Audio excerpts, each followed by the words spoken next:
Welcome to my spoiler-free review of the 1997 video game Worms Armageddon.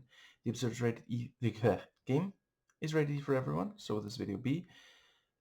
And this is a game that I truly, deeply, absolutely love. I have not yet played past this of these three, but this is by far my favorite. I think this video might end up short, and I want you to know it is not because I'm not passionate about this game. It is simply that what there is to talk about is more quickly explained than played through. Like, you can spend quite a number of hours just seeing everything this has to offer.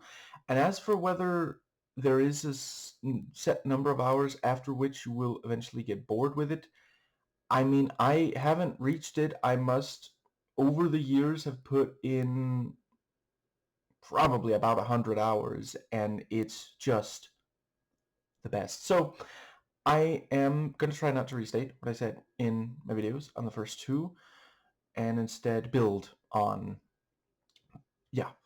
So I'm going to real quick just do a video recommendation, and I am probably going to release this video a little bit down the line, so it will no longer have been a recent video, but frankly, I believe it will still be well worth going back and watching.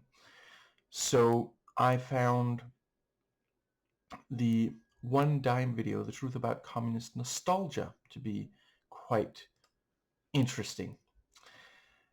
And yeah, so basically, I think I may have misspoken in my video on Worms 2. I credited that as being the first that had the 4 jumps instead of just 1. I've read that that's because I was using the Worms 2 Plus version, which adds it to that. I honestly, it's been so long since I played, well, obviously, because I played them when they were new. This and the second, I mean. But yeah, this one certainly has the quadruple jump. And the it's difficult to know where exactly to start. I definitely want to make sure to note that the weapon loadout, it's truly amazing. Like, they really, I'm not sure there are any gaps left once you get to playing this one. As far as, like, it seems like literally every scenario there is at least one weapon, and that doesn't necessarily mean that you're going to have access to it in every time you're in that circumstance, but genuinely, one of the ones this adds is a sheep launcher, which is essentially like a rocket launcher, but instead of rocket, the thing that launches a bit of distance is a sheep, which then starts running in the, so, and there's this mail kind of thing, and the mail explodes, and it's like an air drop. Yeah. This one really adds a bunch of. So let's see. Before this one, I think there was basically. I think there were 2. There was a regular airstrike, and then a napalm airstrike. I think the second one added the napalm at least. Maybe it's this one, and then this one adds mail and. I think I'm gonna leave it at that. This one also has, we already had the homing missile. This one has a homing pigeon, and the homing pigeon is still really, really effective. But you do have to, be careful because it flies not quite in a straight line, and it of course coos like a pigeon. And I think, yeah, I don't want to just be talking about the weapons. So this one has so much single player content. It's genuinely unreal. Other than, a campaign which feels more like a real, like, does it have a story? But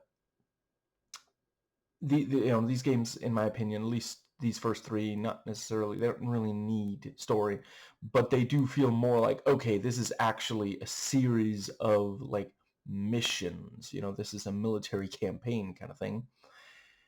And the variety and the tactics and the fact that if you lose one, you not only have to do that one over, but you go back one, and if you let yourself lose your temper, you can really set yourself back by a lot. You know, it really pushes you in just a wonderful way that, yeah, I don't know, in my opinion, in my experience, a lot of the best of that is in the 90s. I'm not saying we don't still have great stuff like that, but yeah.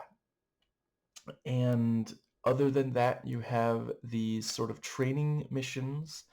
And I have to admit right now, I forget if it's all of them, but at least some of them, if you do especially well at the, you know, like, because you could just use the training to just familiarize yourself. But you can also improve, yeah, if because this is where we get into the aqua sheep. So there is a super sheep training, and basically you are controlling a super sheep, and you have to use the super sheep to pick up boxes. I honestly don't even remember if you can use it to grab boxes in the second one, but certainly in this you can use sheep. If a sheep of yours hits a box, it will pick up the contents of that box. I think there's also the one where they make a clear distinction between, okay, this box has weapons and this other box has utilities, you know, girders and such.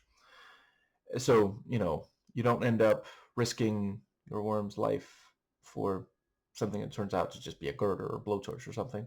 But you are flying around and you have to pick up all these boxes, and sometimes you really want to, you know, get them in a short amount of time because you can maybe catch some of them while they are still falling from the sky rather than after they've landed, in which case, because from what I recall, it's been a while since I failed one of these, but if you if your sheep blows up, well, let's see, I'm not sure that you lose immediately, but you know, there's a timer which has time added to it every time you pick up one of these boxes. So if you botch enough in a row, you'll have to start over. If you complete it, you will get the aqua sheep. And the downside is if you're not setting up a match that allows the aqua sheep, then you know, you're not gonna get to use it. But if you are, yes, the aqua sheep, in addition to flying, can also swim, which basically means that as long as the worm you're dealing with, if there is a more or less clear shot to just near it, because obviously you don't actually have to hit it, and the aqua sheep, it's hard for me to overemphasize, it is such a game changer because you can fly it over and then underwater into the, even if the worm you're targeting is in the middle, which is usually such a great place, you know, in the middle, close to water. If it's not sudden death and the water's not rising, yeah. And then, you know, up under, and if there's not too much room, if there's no room left, it'll just go up in the air and splish. And it will not necessarily make you popular with the people who you just crush with that, but it is very fun.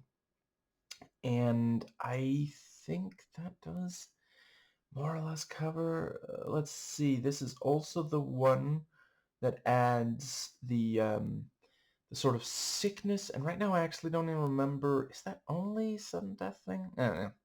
But yeah, the sickness, each round, the worms afflicted with sickness will lose some health, which is a fun new addition to, you know, we already had the water rising and them just having one in health from the start of sudden death.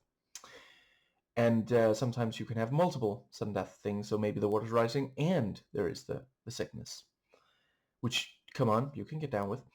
And that does, of course, pretty much just leave. So this one has a truly ridiculous number of different voice choices. Yeah, this is, I forget. I think this might be the first one that has Danish ones for us Danes. And it is indeed, of course, I believe I mentioned in my, the first one, but it's Pyrus, who, yeah, I know, you don't know if you're not Danish, but in the 90s, we all knew him. And if I recall correctly, crap, I guess I shouldn't say it just in case, but no. And instead, what I will say for sure is that this has a proper level editor, not a quote-unquote mere level generator. The second one, I think I've read that some versions of the first, not the Steam, not the GOG version, at least not vanilla, of the first, they simply do not have. They don't not have.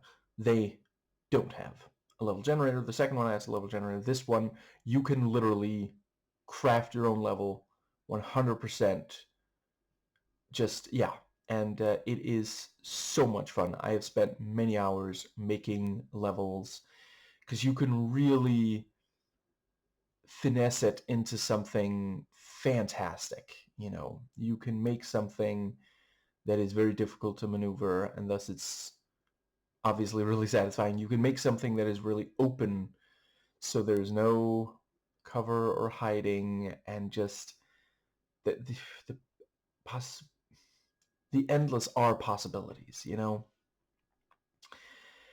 And I guess that does cover everything. Yeah, the thing is, I could talk about this forever, but it would just be a bunch of ceaseless anecdotes, and yeah,